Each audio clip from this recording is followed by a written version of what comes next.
nouveau module 47 va nous permettre de déterminer les éléments, de les choisir. Dans le module précédent, nous avons déterminé quelles étaient les dimensions, le dimensionnement minimum.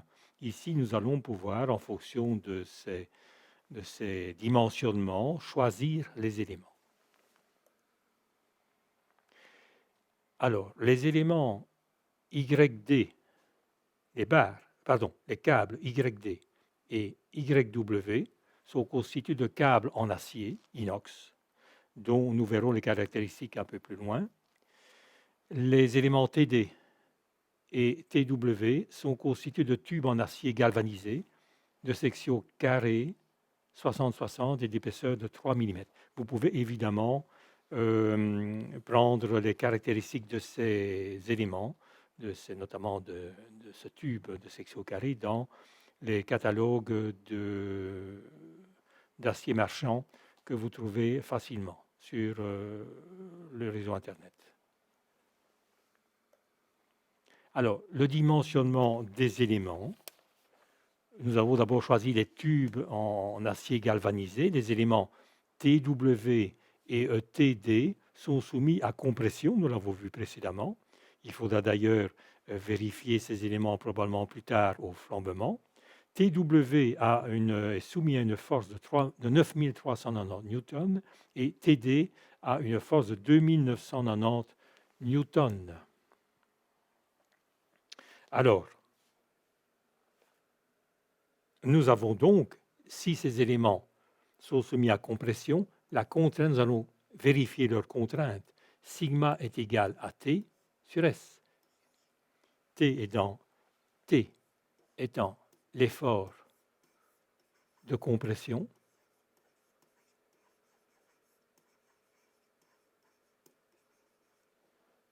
en newton et S étant la section du tube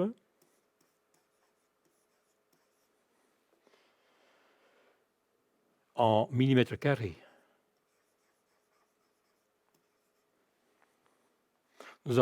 N'oublions pas également que nous avons une contrainte admissible que nous allons pouvoir chiffrer égale à, qui doit être inférieure à 370 newtons par millimètre carré divisé par 4. Pourquoi 370 newtons? Nous travaillons avec un acier galvanisé, mais un acier courant à 370 newtons par millimètre carré de contrainte de rupture, à un coefficient de sécurité de 4, parce que cet élément n'est pas soumis à des efforts très importants. Donc nous avons une contrainte admissible qui peut être de 92,5 newtons par millimètre carré. Nous avons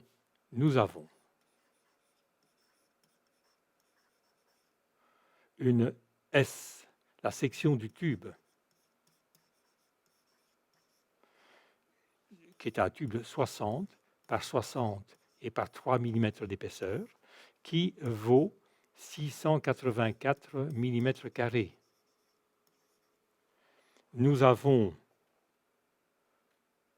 l'effort T, donc dans la barre, qui est la barre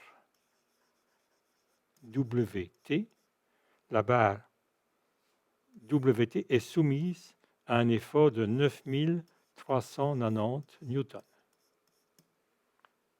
On a donc sigma égale T sur S égale 9390 divisé par la section 684 mm carrés, et nous avons une contrainte réelle de 13,72 newtons par millimètre carré, qui est évidemment inférieur à sigma A, c'est-à-dire inférieur à 92,5 newtons par millimètre carré. Donc, notre choix est largement sécurisé.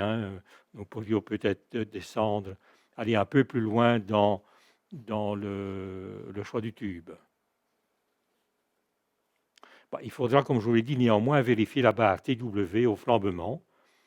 Et ça, nous verrons ça dans le module suivant. Donc, cette section du tube, nous l'avons choisi volontairement un peu plus grande par doute vis-à-vis d'un flambement éventuel de cette barre.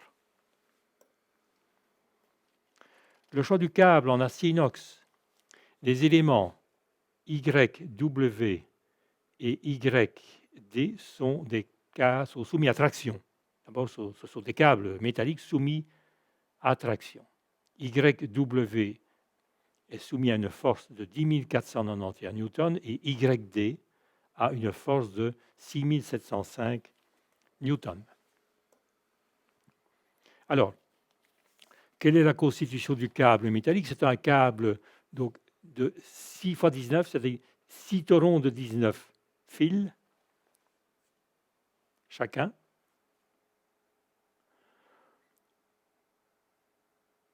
Nous avons un matériau inox, nous avons une norme à respecter. La température d'utilisation est tout à fait valable dans le cas qui nous occupe. N'oublions pas que nous sommes sur un toit d'immeuble et que par conséquent, les variations de température peuvent être importantes, mais nous sommes largement dans la sécurité ici. Alors, le diamètre du câble, nous allons donc le choisir égal à 10 mm, une section de 41,8 mm², une contrainte de rupture de 1570 newtons par millimètre carré, une charge de rupture en kilonewtons de 56,8 kilonewtons. C'est la charge de rupture minimale. Voilà un peu les caractéristiques de notre câble métallique, dont la référence, bien sûr, est ici. Vous pouvez, évidemment, dans les catalogues de fourniture de câbles métalliques, retrouver ce câble qui conviendrait parfaitement pour cette application. Nous avons de nouveau, ce câble est soumis à de la traction. Nous avons donc une contrainte de traction qui va se manifester dans le câble et que nous allons devoir calculer, vérifier. Pour cela, nous écrivons la formule de calcul de la contrainte de traction sigma égale P sur S. P, nous l'avons vu, il s'agit de 10 000. Le câble est soumis à un effort de 10 491 newtons. Et la section du câble, nous venons de la voir précédemment, il s'agit d'une section de 41,8 mm². Donc nous allons la reprendre, 41,8. Et nous avons ainsi une contrainte réelle de 251 newtons par millimètre². Alors, est-ce que tout cela est valable, acceptable? Bien, écoutez, nous avons une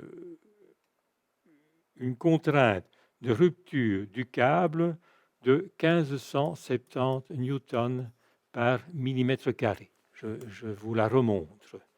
Nous sommes là.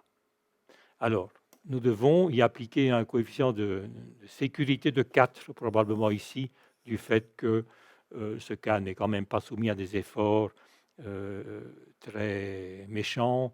Nous pouvons prendre un coefficient de 4.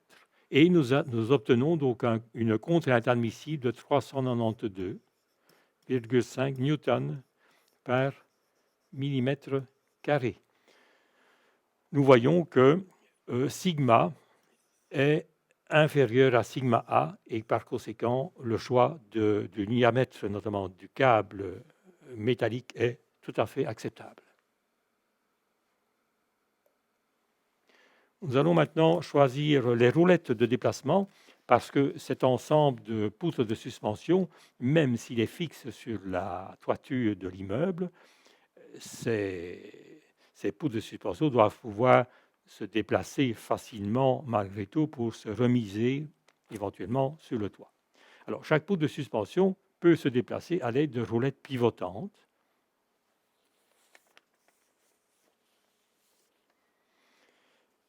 Évidemment. Et la charge sur chaque roulette est de 4680 newtons au point E, c'est-à-dire au point de l'Est, c'est le point de l'Est, et elle est de 7500 newtons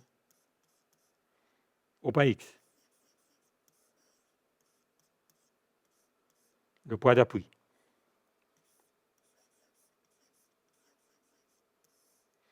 Le point d'appui. Choisissons le modèle qui nous convient. Nous allons examiner de quoi il s'agit. Donc voilà, nous avons ici une photo d'une roulette de déplacement avec son système d'appui, de fixation. Nous avons une caractéristique importante. La capacité de charge est ici, 8000 newtons par roue, ce qui convient parfaitement à notre cas, puisque nous devons nous respecter un effort maximum de 7500 newtons, ce qui convient donc parfaitement dans notre cas. Alors, nous avons toutes les caractéristiques, bien sûr, de cette roulette de suspension que vous pouvez trouver également dans les catalogues de fournisseurs. Voilà, nous allons donc choisir cette roulette pour forte charge, malgré tout, c'est important. Nous avons quand même un effort de 8000 newtons par roue. Et je vous remontre pour terminer la roulette de suspension avec son système, la roulette que vous voyez ici, pivotante, avec son système de fixation sur la poutre inférieure. Donc, voilà, nous en avons terminé avec ce module 47 et nous allons nous acheminer vers le dernier module de cette série consacrée au deuxième exercice d'application. Ce dernier module va notamment vérifier au flambement le profilé inférieur qui est lui soumis à compression et qu'il faut, malgré tout par sécurité, vérifier qu'il n'y a pas risque de flambage. Voilà, donc rendez-vous au module suivant, le module 48.